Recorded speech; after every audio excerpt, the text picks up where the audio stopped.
Hey everybody, Goosebumps are Dummies here, back again with another video.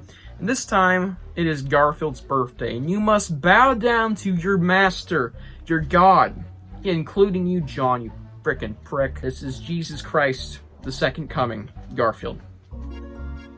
Garfield. Yep, Garfield. I love Garfield. I'm a big fan of Garfield, and it is his birthday, June 19th, mark on calendars, motherfrickers. Yeah, Why did I say that? Well, that's the reason we're doing this video. It's Garfield's birthday, Garfield's a cat, and this is a Goosebumps cat story ranking. Now, I won't be including any episodes, but I will be including the tale story, A Cat's Tale. This includes the GYG as well, that is called Night of a Thousand Claws. This includes Cry of the Cat, the famous one, of course, the most famous cat story, probably one of the most famous Goosebumps books by title, and even cover, maybe. As well as Claws, the also startup of another series that was kind of short-lived. All Fours. Yeah, pretty cool. So, I don't really see any need to waste a lot of time. This is basically just a ranking video for cat Goosebumps books. I'll be doing more stuff like this in the future, I guess I can say. Probably like a mummy one, maybe a robot one, maybe. Whatever you guys want to see, I might deliver. I'll even do a puppet/dummy ranking, where I'll include Night of the Puppet People. Yeah, let's get into this little ranking video. There's only 4, so this isn't going to be very long. Starting off with, this is going to be very brief, A Cat's Tale. The tale story. A Cat's Tale, spelled as in tail. Like a short story. Yeah, we get the joke. A Cat's Tale is a very interesting case. I think it's just really whatever for what it does. It's basically this kid maybe trying to get rid of a cat. And there's a joke involving 9 lives around the end. And it's just like, okay, this happened. This is a tale that exists. It's not great. It's not terrible either. It's just mid. Like, nothing stood out. Not a lot to go over with that one. Not going to reread that ever again unless I reread the whole book. Which I might, honestly. It's a good one.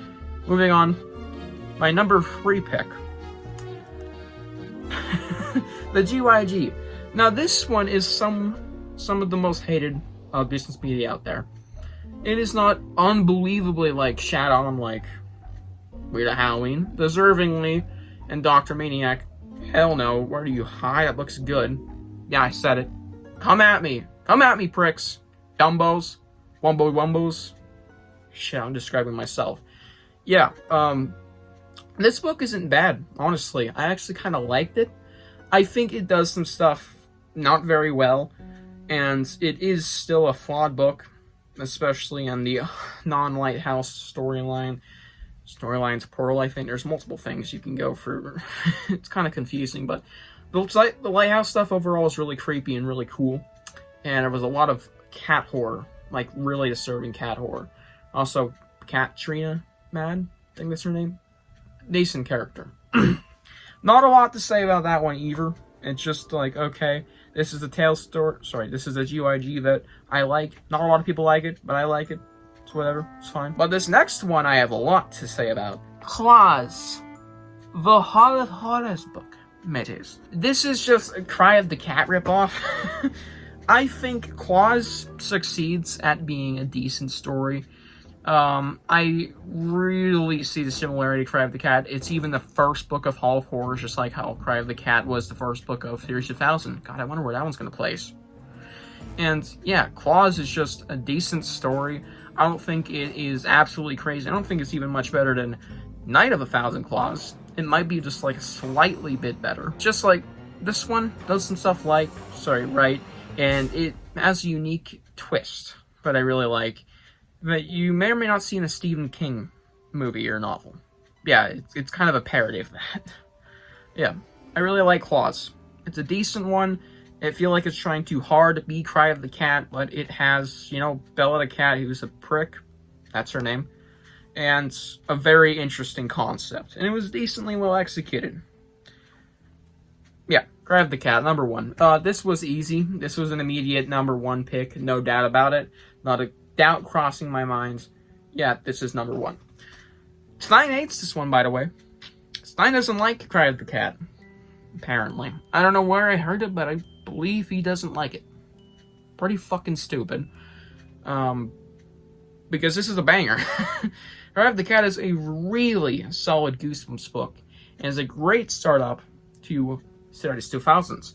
It is immediately way darker than Monster 4. Well, that's a bad one, but like stuff like Werewolf Skin, yeah, this is much darker than that in some aspects, of course. There's a lot of very disturbing things in that book too.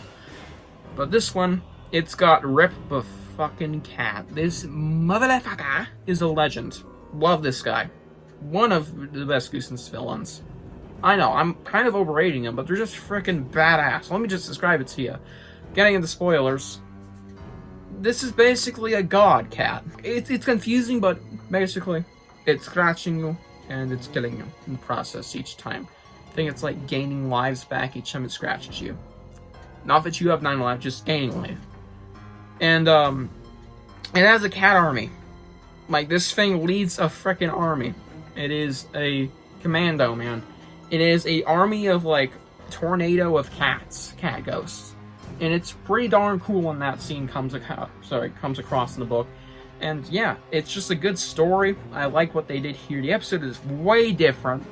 And I really like that one, too. But we're not talking about that today. Really, really solid story about a killer cat that really had a bad ending, but that's about it that I dislike about the book. Yeah, Cry of the Cat, really good. Really freaking good. And that's really all I have to say now that I can leave the ranking. Here is it all the books side by side. Worst to best. You'll screenshot it, send it to your friends saying, this guy's got a freaking ass ranking, man. Moving on. I hope you guys enjoyed. Tell me your ranking below. I mean, it's pretty quick.